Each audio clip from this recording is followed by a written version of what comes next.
in 2003, there was a new technology, a new science, where we understood about our genetics, our DNA. And there are some black scientists in the United States that created a test that we could take to tell us who our ancestors are. And since that time till now, there are almost 1 million of us that have taken the test, and we now know where we come from.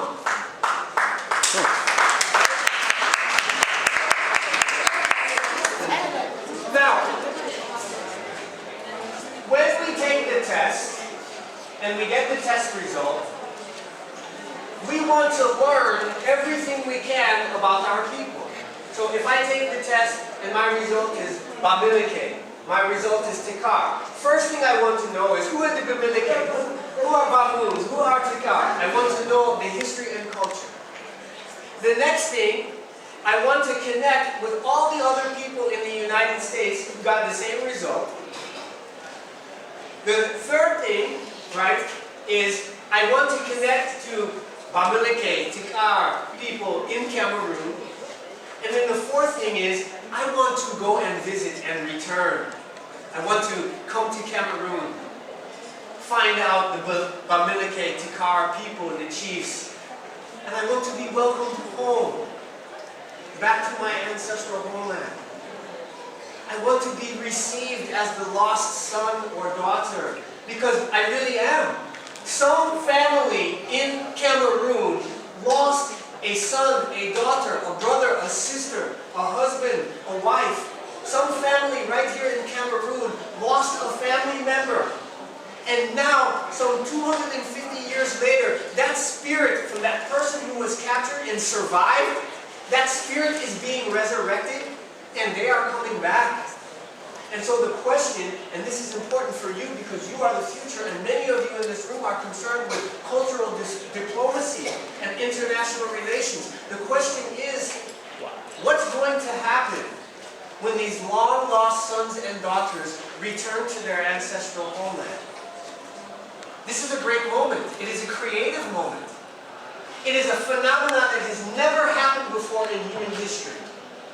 Never before has a people been cut off from the knowledge of who they are for so long and then rediscovered it and returned home.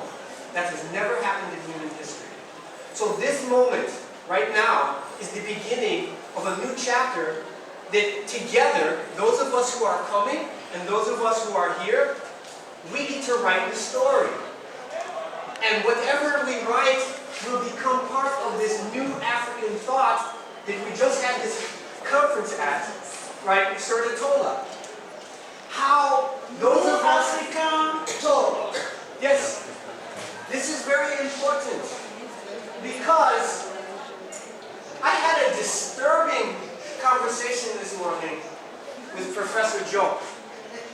She was explaining to me some of her experiences here in Cameroon and how some of the chiefs, right, have this thought or this position that they are not concerned with us. In fact, they are quite proud that they sold some of us and made a lot of money. They consider that an accomplishment.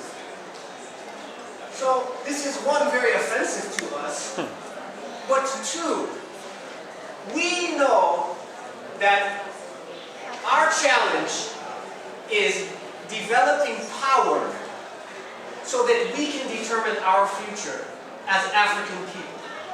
Right now, we are being dominated, and we have been dominated, by foreigners. The power that we need is going to come from what we call the strength of unity.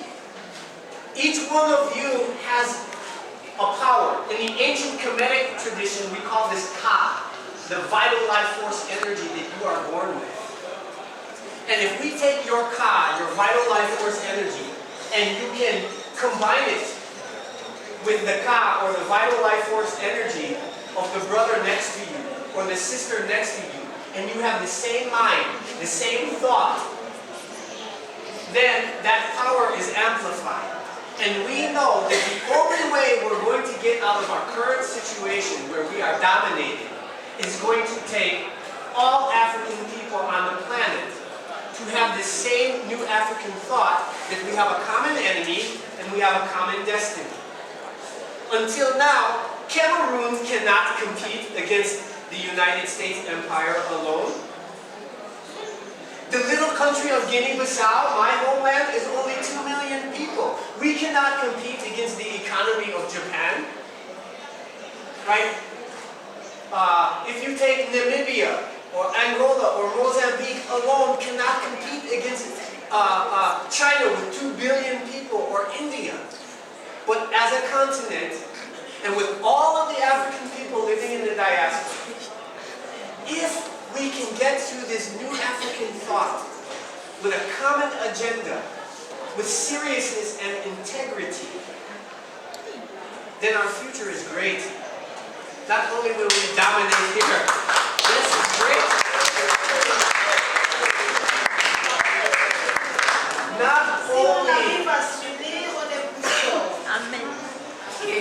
Not only will we be free on planet Earth, we will be free anywhere in the universe. And you better believe it, we are not confined just to this planet alone. So, I want to stop right there, because I want this to interact. I have a lot that I can share, but I also want us to have a conversation. It's informal. So, I want to know, one, what you are thinking, or what is it you would like me to talk about specifically? Anybody?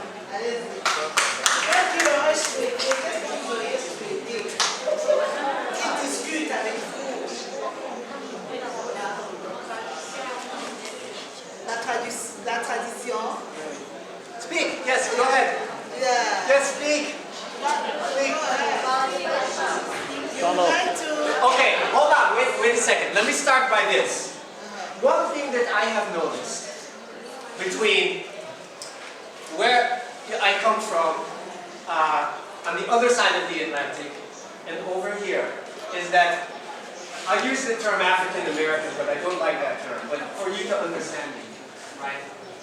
We don't have a problem standing up and giving voice and speaking what we think. Okay? If we're given a chance, we will take it. And if we're not given a chance, we will force it. Because we feel that we have something to say.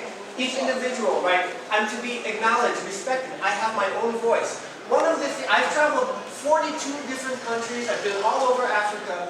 One of the things that I have noticed in Africa, because of the culture and tradition, right, is that especially this is true of society, but especially of young people, you are hesitant to really stand up and speak and give voice to what you're truly thinking.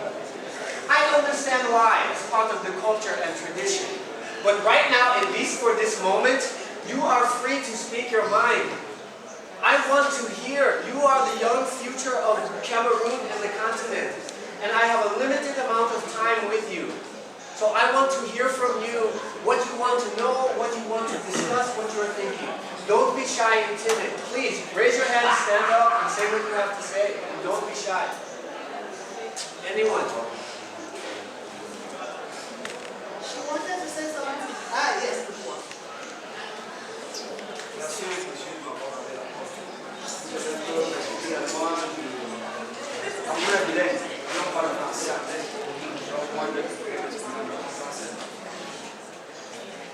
Vous venez de répondre.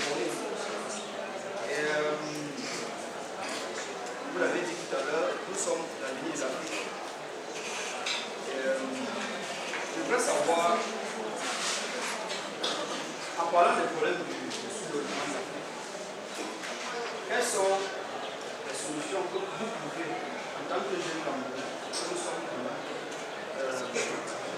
quelles sont les solutions que vous pouvez proposer, n'est-ce pas, pour pallier aux problèmes auxquels le continent africain vit actuellement. Donc, et un peu nous éclaircir là-dessus. Avec tous les problèmes qu'il y a dans le continent africain, notamment au Cameroun.